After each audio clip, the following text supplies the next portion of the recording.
All right, guys, we're back. And thanks, I actually got a lot of feedback from my friends about my first video, talking about what could have been in wrestling. I definitely appreciate that.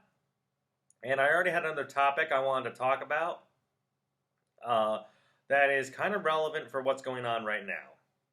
So last week I talked about Brock Lesnar and what could have been had he stayed with the WWF in 2004, and I mapped out the 8 years that I think could have happened. This time, I'm going to be mapping out a shorter time frame, and it's really only going to be about 7 or 8 months. But it's going to be, like I said, for a relevant topic with what's going on with who killed WCW right now. And I know it's a topic that's been talked about ad nauseum, but I want to talk about obviously the 2001 WCW and what became ECW Invasion, the Alliance versus WWF. And of course, I was watching every Raw and SmackDown at this point in 2001, and at the time I was excited just to see something different than what we had seen because we saw new faces and everything. But if you look back at the WCW roster, they didn't have the names that you need to really make themselves a credible threat. Because if you want it to be an invasion, they had to be presented on the same level or maybe even higher in terms of star power, in terms of a threat to WWF that could really do some damage.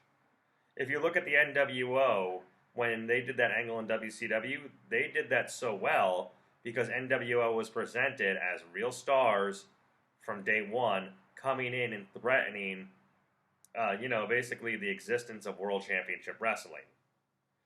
WCW, that stable, only had two real stars. It had Diamond Dallas Page and Booker T. So again, you're missing out on the Lex Lugers, the Scott Steiner, Big Papa Pump Scott Steiner, Bill Goldberg, Ric Flair, Sting, etc. So I'm going to talk about three guys that I would have brought in on how it would have changed the invasion, how it would have honestly made it much more credible, and it would have taken the focus on the ongoing, at that time, 2-year-old McMahon versus McMahon feud that had been, honestly, at that time, already done ad nauseum and basically recycled a little too much, if you really look at it.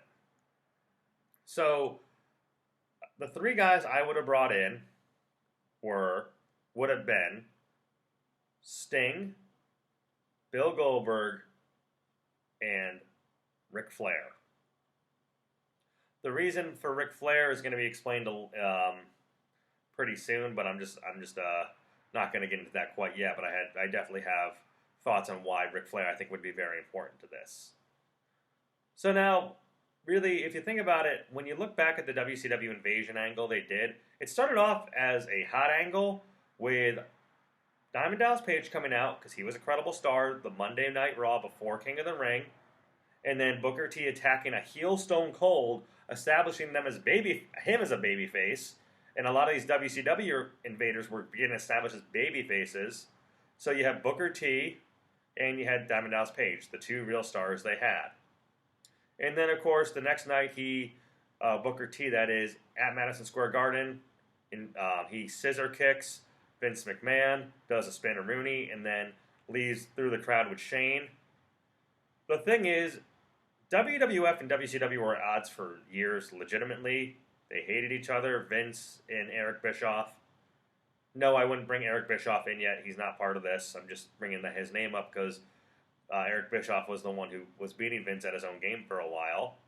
And there's no reason for them ever to be baby faces in this angle. A lot of WWF fans didn't like WCW. So they're not going to get cheered, even if you are having them attack some heels. So that's how things did change because they had that one WCW match where they put the WCW logo on Raw in 2001 at Tacoma, Washington. It was Buff Bagwell versus Booker T. The match was not that good. It just basically got destroyed by critics. People hated it. And Vince, after that show, was like, all right, we're changing all of this, and you guys are going to be the heels, and WWF will be the baby faces. The problem, again, was not enough star power on the WCW side, which is why Stone Cold and eventually Kurt Angle jumped over despite having no association with WCW or ECW when they brought them in. And of course, you had the whole ECW alliance come join with WCW to give it more credibility. Taking guys who had been established WWF guys for well over a year at that point, and then just randomly turning on their own team. So I would change that up a little bit, and this is how I would start it. So if we're picking up a King of the Ring, Booker T debuts, so now you have Diamond Dallas Page and Booker T as your two main WCW stars, and you can still have the secondary guys, the Canyons, Billy Kidman, Chuck Colombo, Sean O'Hare, who were the tag champions, etc. And I think the guy who became Hurricane Helms, I think Sugar Shane Helms is what he was going by back then. And of course, they're still going to feud with Team WWF, Austin, Angle, Kane and The Undertaker, and Jericho at this point because The Rock is on the shelf. So now, the way I would do it is I would still do a mini ECW reunion, but not with all those guys I had coming out, like Taz, Raven. Again, guys that weren't being used, weren't looked at as top guys anyway, so bringing them, so you had mid-card guys joining what was looked at as a mid-card stable, it doesn't give you anything. I would still have Tommy Dreamer and Rob Van Dam come back, like they did, and attack Kane and Jericho on Raw during that tag match. And then I would only have 3 guys come out to help them, but they could still beat down Kane and Jericho, and that would be Rhino and the Dudleys. The Dudleys at least had been looked at in a higher level. They were multiple-time WWF Tag Champions at that time, had those really good TLC matches, were used well, and Rhino was being pushed hard, had the Gore, or Sphere, and he was the last ECW champion. So you can at least, on that show in July when they did that reunion of ECW and then had them merge with WCW, I would still have that happen, but it would happen a different way. So now you have a mini ECW contingency. You have, like I said, you have RVD, you have Tommy Dreamer, and you have the Dudleys and Rhino. Those 5 can take on a team of WWF guys, like they did that night when the Alliance merged together. And they can still take on, I think it was the Big Show, APA, who had just won the tag titles from the Dudleys that same night, Hardcore Holly, and Billy Gunn. So they can do their 5-on-5 match, and maybe the hot tag comes into the Big Show. WWF is looking like they're going to win. Vince is like, I'm going to get rid of this ECW problem right now. It's not going to become anything substantial. But then WCW can come out, attack those WWF guys, take them out, obviously, and then we still have Shane and Heyman hugging, merging together, at least to give them some more numbers and a little bit more star power, with RVD definitely, and like I said, with the Dudleys, who are positioned well in WWF. But then instead of having Stephanie come out and having the final shot of that Raw be Stephanie and Shane on the apron high-fiving and hugging and making the focus about McMahon's kids, I would still have Vince come out, confused, asking, what the hell is this? What's going on? And Shane can then tell Vince, hey, Dad, I got one more surprise for you. And then from behind, coming into the building, making a surprise appearance, would be Sting. Sting then comes behind McMahon and then gives him the Scorpion Death Drop on the ramp and stands over a fallen Vince McMahon rather than Stephanie coming out. And the last shot is Sting with the bat over an unconscious Vince McMahon. This again then would lead Austin to turning back into being a babyface because he had made that heel turn at WrestleMania. But to represent Team WWF, we can still get that whole I need the old Stone Cold speech. We have the moment where he comes to save WWF from that beating. And then it leads into the Invasion pay-per-view 5-on-5. Now, I already talked about what Team WWF would have been. So to me, I guess you can still call it the Alliance, WCW, ECW would have looked different. Because again, the Dudleys were in that 5-on-5 match. Well, the Dudleys were positioned at least as credible stars. I mean, for them to be in that match when they had been WWF guys for 2 years, essentially, and then a week before turns on WWF, I don't think it would work out that well. So the 5 guys I would have would still be Booker T, it would still be Diamond Dallas Page, but now, of course, you have Sting, so Sting is definitely in that match. And then, if you still want to make it an alliance one, I would have Rhino, even though because he had just joined the WWF a few months ago, so it's not like he had been an established WWF guy. He'd only been there for like 3 months, and then after ECW closed down, and again, he was the final champion there, so he had more recent ties to it, and RVD. I know RVD, in that pay-per-view, he had a really good hardcore match with Jeff Hardy. It was probably match of the night. Unfortunately, we're going to lose that for this 5-on-5 team that I have that is better than the one that they had in the actual Invasion pay-per-view. So again, it's Booker T, Diamond Dallas Page, Rhino, RVD, and Sting. Now, in the actual match, Stone Cold Steve Austin turns heel again. He stuns Kurt Angle, and Booker T gets the pin. I'm not going to do that. He's still going to be the WWF champion. Booker T is still the WCW champion. But instead, now we have them pairing off, and it's a 5-on-5 brawl. And I don't want Austin taking the pin as champion. I think he fights off with Booker T, and it's giving Booker T a good established star power gaze because the WCW champion is being shown as on equal footing, as it should be, with the WWF champion, because you want to make them credible invaders.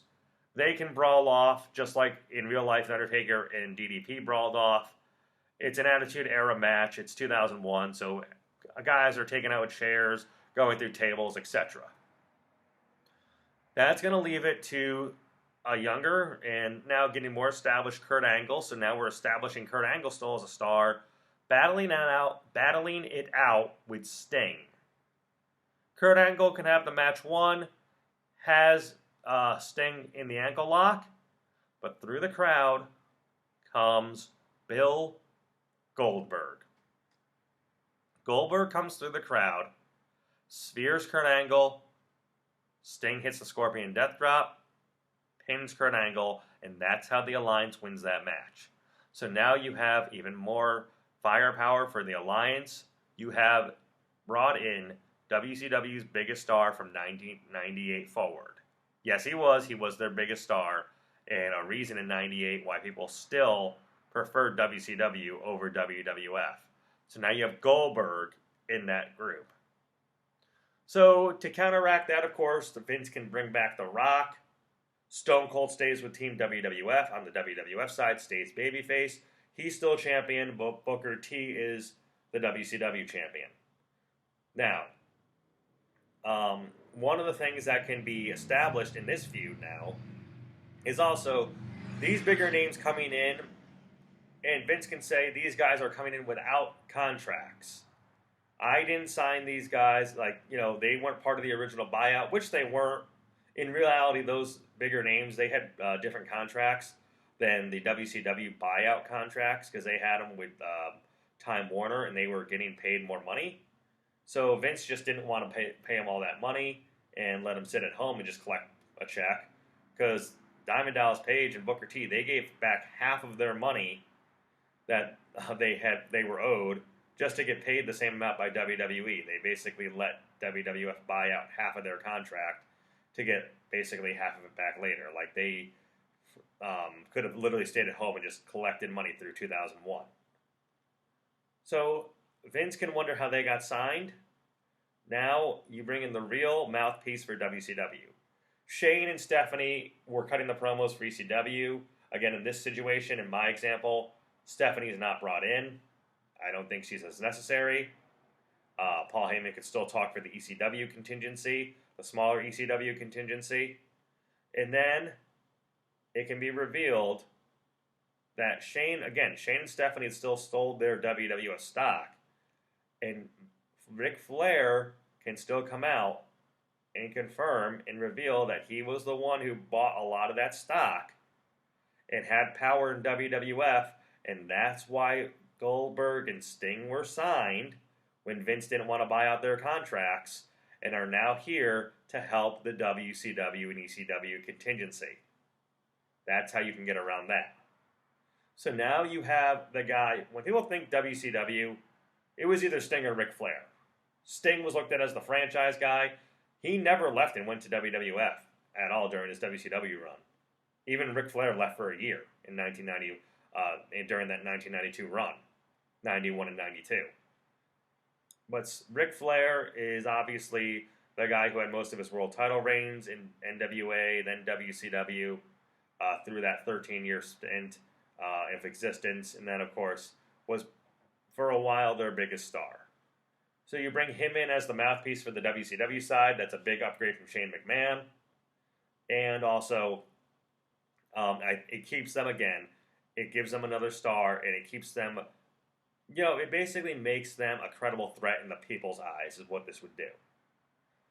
So now you have SummerSlam coming up that year, and the SummerSlam card is going to look very different, but I think it's stacked. First, you can actually have, and I know some people might not agree with this, but you can actually have Goldberg, instead of Undertaker feuding with Diamond Dallas Page like they did with that stalker angle, where he's obsessed with the Undertaker's wife, they could veer off that, and they could have Goldberg feud with the Undertaker. Both of them had very similar characters in a way. They were protected. They weren't beaten down much. They both had that whole, impervious to pain gimmick where it was very hard to hurt them. You could have both of them are Goliath, and now they're colliding. You have those two go one-on-one at SummerSlam. Then, you can now, for the stars of WCW, you could still have Kurt Angle pair off with Booker T. I actually liked their matches in 2001. You could have Angle chasing the WCW title.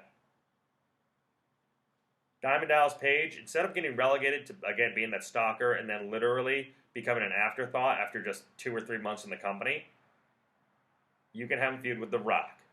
Reason being, it's a ready-made feud. Diamond Dallas Page, his moniker in WCW was he was the People's Champion. So what better guy to feud with than the WWF's People's Champion, The Rock? People's Champion versus People's Champion, one-on-one at SummerSlam. That would have been more entertaining, I think, than having that street fight he had with Shane McMahon. And I think it would have elevated Page and looked at him more on equal footing with the WWF guys as a star. And then, to me, the big match, Sting versus Stone Cold Steve Austin for the WWF title. You want to make WCW a real threat? Here's what you do. In my opinion, and just on hindsight of knowing what's going to happen in a couple weeks after this, Sting beats Austin for the title. Maybe he uses the bat to cheat or anything again, even though it's Sting, who was a proverbial good guy in WCW. He's in WWF territory now. He's going to be the heel. He uses the bat to cheat, and Sting ends SummerSlam holding the WWF title. Think of that visual. So, now we have, obviously, all the stars established for WCW, and we have, obviously, The Rock back for WWF, along with Austin, an upstart Angle. He's becoming a big star. Undertaker, Jericho is obviously on the rise, and Kane. So now it's pretty equal in terms of star power. Maybe WWF has a little bit more, but it's definitely more equal. Tragically, still 9/11 happened. Obviously, when that event happens, that's why people feel Angle won the WWF title in that September pay-per-view, because they wanted to have a happy ending, because I don't think he was slated to win it against Austin. So I think the next month, post 9/11, Angle wins the WWF title. Austin can get his rematch with Sting. You can have a DQ finish, or you can even make it a triple threat match with The Rock, because I think obviously The Rock would be in that main event picture. So I think actually that's what I would have happen, is because they wanted to obviously make things more of a happier situation because of that. So with WWF being the faces, I would have Kurt Angle beat Booker T. I would actually have Stone Cold Steve Austin, his body was hurting at that time, and against Sting, but also I'd throw in The Rock as a triple threat. The Rock can get the pin on Sting and bring the title back to the WWF. Or you can, in my opinion, that's what I would have happen. And then, of course, obviously, that can also give The Rock some vindication from losing to Austin at WrestleMania earlier that year when Austin did his heel turn. But again, now he's a babyface still in this scenario. And you can still have Undertaker versus Goldberg. Maybe they just split their series and go 1-1 against each other to keep them both protected. And then going into that Survivor Series, going into No Mercy, the October, and into Survivor Series, you can then have, honestly, you can have Goldberg wanting to bring the WCW title back to WCW. I think Goldberg versus Angle would have been a great match because you can have Goldberg obviously has the power, but Angle could still, have a good, maybe not a long match with Goldberg, but he could sell really well for him. He could take the Sphere really well. He's shown the ability to get thrown around like he did against Brock Lesnar is a good example. It could be that kind of matchup. But Angle, just with his wrestling background, can still hit his suplexes, can still threaten the ankle lock. He can still make it look like he can believably hang with a bigger guy like Goldberg. And then I think then you can transition to a Rock versus Sting feud right from there. And not forgetting, honestly, RVD, despite being cheered, was booked as one of the biggest stars of the Alliance. I think he would deserve a good match because he was in that triple threat match in No Mercy against Angle and Austin. I think you can pivot now to an Angle. You can pivot now to a Austin. So it's an Austin versus RVD feud going again into Survivor Series. And in all honesty, I think the big thing is, at this point, Ric Flair could be a big reason WCW is winning matches. Ric Flair can also be, again, they're still heel, so they still need to cheat in some circumstances to win. Ric Flair can really be the thorn in the side of Austin, especially. So going into that Survivor Series that year, I am going to then have a 5-on-5 match. And I know the thing is they did winner take all. Winner take all basically concluding the angle, and you only got 7 or 8 months out of buying out WCW when with the NWO you got almost 2 years because again they were established as credible foes, and they obviously got the Hogan heel turn, made it huge. But even with like D-Generation X, with different incarnations, you add that together, they had like a 3-year run. And with WCW, you only have 7 months. I don't think I would wrap it up quite yet, in all honesty. I would actually go, and while you can still do a WWF victory, because I think they need to win this 5-on-5 match to pay back WCW and ECW for winning their 5-on-5 match in July at Invasion. I think Team WWF now is going to look like Austin, Angle, The Rock, Undertaker, and Kane. Versus, now it's going to be a real Team WCW. Booker T, Diamond Dallas Page, Sting, Goldberg, and yes, Ric Flair. Ric Flair would get in the ring at this point. And I think then this can actually lead to still Ric Flair the next night starting his feud with Vince because they face each other in the Royal Rumble in 2002 that year. I think you could still have that match. Maybe this time, unfortunately, Vince would have to be the face, so the match would look a little different. But Flair always looked better as a heel. Anyways, he worked better as a heel, and that's more suited to him. Unfortunately, it's also more suited to Vince, so that would look a little different. But you can, again, still go forward, and really the Royal Rumble being the focus post-Survivor Series. Because Austin can then pin Sting and get his win back from that SummerSlam. And then you can have WCW guys, WCW and ECW Alliance guys, threatening, obviously, we're going to win the Royal Rumble, and we're going to take the WWF title. Who at this time is champion is The Rock. And in all honesty, I would keep it on The Rock. And I'm going to tell you why in 1 second. So now we go to the Royal Rumble. So now we go through, obviously, November, December. They had Vengeance, and I know that's memorable because Jericho in one night beat Austin and Rock. Obviously, that's a huge moment for Jericho. He has to lose that. But I think it's actually a bigger pay-per-view because, again, you still have WCW, ECW alive. You still have the big names, and now you have Ric Flair back in the ring. So you could have Ric Flair challenging Stone Cold Steve Austin prior to his match with Vince. You can have that as a very big attraction match. You can have The Rock and Diamond Dallas Page resuming their feud, this time for the WWF title. Again, I'd keep the title on The Rock, so again, it would be Page on the losing end of that match, that is.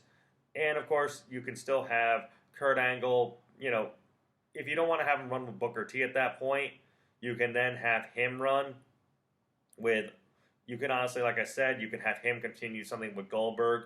Because I just feel like, I just feel like those two would have worked well together. The power and hard hitting of Goldberg versus the wrestling and the agility and athleticism of an Angle. I just feel like that contrast would make a really good feud. Going into the Royal Rumble, I feel like it's Ric Flair is going to basically guarantee a win for the Alliance. And focus and say, I have the ability to bring in big stars from ECW and WCW, and we have another big star coming. Make that 3 big stars coming, and we're going to win the Royal Rumble. And yes, that's the thing. I actually, at the Royal Rumble, even though Triple H is now back, that's right, Triple H is now back in 2002, he makes that big entrance, and he was being pushed as the top face at that point. Triple H still can come back as a big baby face, and again, side with Team WWF, and obviously, he could be in the title picture, but and if you do want to make, obviously, like I said, if you do want to make it where Triple H is still obviously in a main event role, he could still be challenging for a top title, because again, the WCW title is still in existence here, and it's being looked at in a more credible light, with real stars holding it. You could obviously eventually, once Booker T and Angle cool down their feud, Booker T, if he has, isn't booked where he's taking falls every week, can be looked enough as a top guy where he could credibly go against a Triple H. Because again, Booker T, by the end of the Invasion, went from being WCW's top guy to being an afterthought because of Austin and Angle being on Team WCW. ECW, that is. So Booker T can still be looked at as a top guy, and you can have him eventually win back the WCW title, and you can have Hunter and Booker T do their feud 1 year early, and you can have Hunter chasing that belt. But still, The Rock is the WWF champion, so an Alliance member is going to win the Royal Rumble per Ric Flair's guarantee, and that's when 3 different guys from WCW come in to represent them, and basically making a deal with the devil. Ric Flair can say he's made a deal with the devil, and out come in different entries, Hall, Nash, and the last one, yes, Hollywood Hulk Hogan. Hollywood Hogan wins the Royal Rumble and challenges The Rock, so we can keep that match, The Rock versus Hogan, but this time at WrestleMania 18 for the WWF title. This is where you can do the ultimate showdown at WrestleMania, in my opinion. And this is where you can honestly have the big matches that we wanted to see and never got to see. So we have Nash didn't work that WrestleMania, if you recall. And he said he was kept on standby in case Scott Hall was fired last minute. Scott Hall had that match with Stone Cold Steve Austin. Stone Cold, I know, wasn't happy about it because he said he felt he was relegated to a mid-card feud.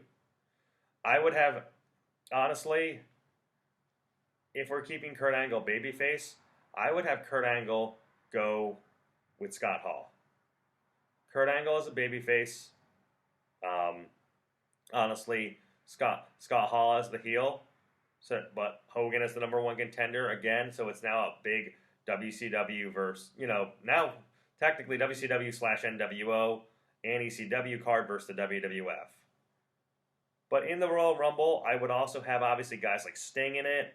You can still obviously have Goldberg finish up his feud. And the way he can finish up his feud with Kurt Angle is Kurt Angle can get the final win on Goldberg at the Royal Rumble thanks to an interfering Stone Cold Steve Austin stunning Goldberg. Yes, to start their trek to WrestleMania, going through No Way Out.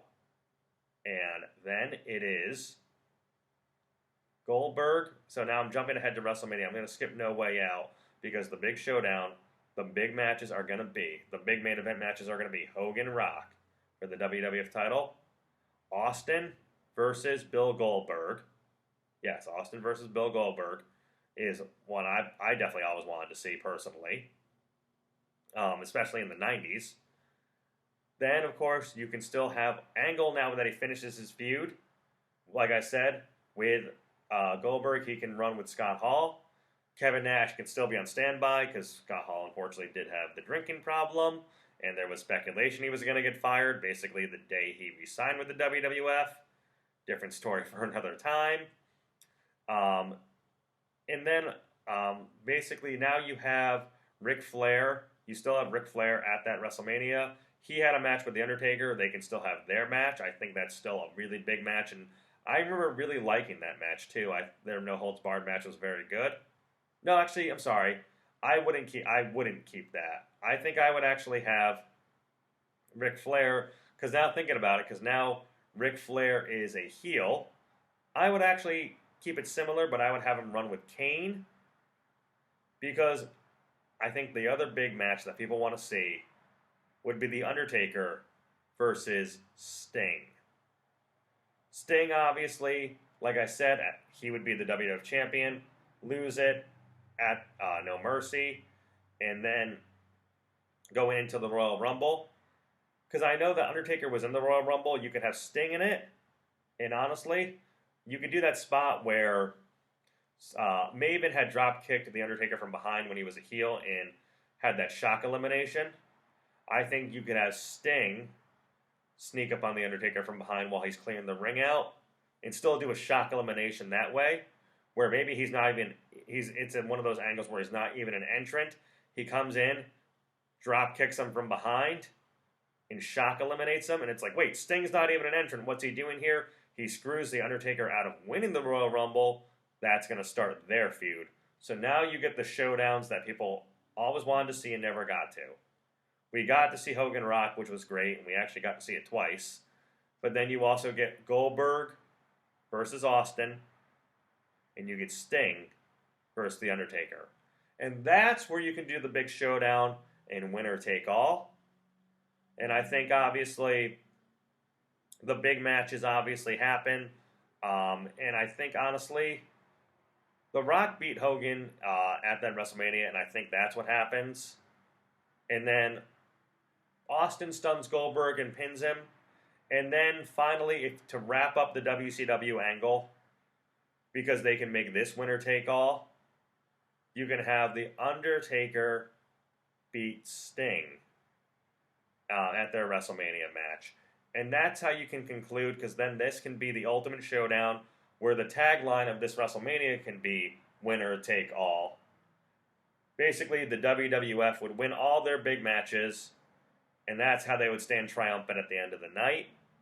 And that's how you can wrap up the Invasion. Still not getting a full year out of it, but at least it's extended with bigger stars, and it feels more credible. Because, again, you're not having Shane McMahon, you're not having Stephanie McMahon, you're not doing, because I know they did in real life, they did Vince versus Shane on a Raw, and that became the focus. They had Stephanie slap her mom, and that was a big focus of the angle. This now puts the focus on the wrestlers, puts a lot more star power on the WCW side, without having to take Austin and Angle and, hint at Jericho joining the alliance. Guys who were established WWF guys, despite having, I know Austin and Jericho had association with the other companies, but they made their marks in WWF. So now I think this gives the alliance, as they called it, much more credibility. I think it would have been a much more entertaining angle because, again, you have the big names that made WCW what it truly was. So that really is it. Again, I just wanted to wrap it up and really just go through, because I think that the whole plan originally was, had WCW been kept together, because they did want to relaunch it at one point. The plan was to relaunch WCW in real life before they scrapped that and have a yearly showdown, WCW versus WWF at the time, every WrestleMania. That never came to fruition. In this example, it does, and it gives the big matches, like I said, especially that Sting-Undertaker match that people always wanted to see and we never got to, especially, like I said, during the Undertaker's run as during the undefeated streak. So, guys, let me know what you think. I know, like I said, the Who Killed WCW topic is hot right now because of the documentary that's been released, talking about that and a lot of the same topics. Let me know what you think about my rebooking of the Invasion, and let me know what you'd like to have me talk about next. I have an idea. It's for next week, though. It is something from the 90s, and it's a suggestion that one of my good friends gave me. I appreciate that from him.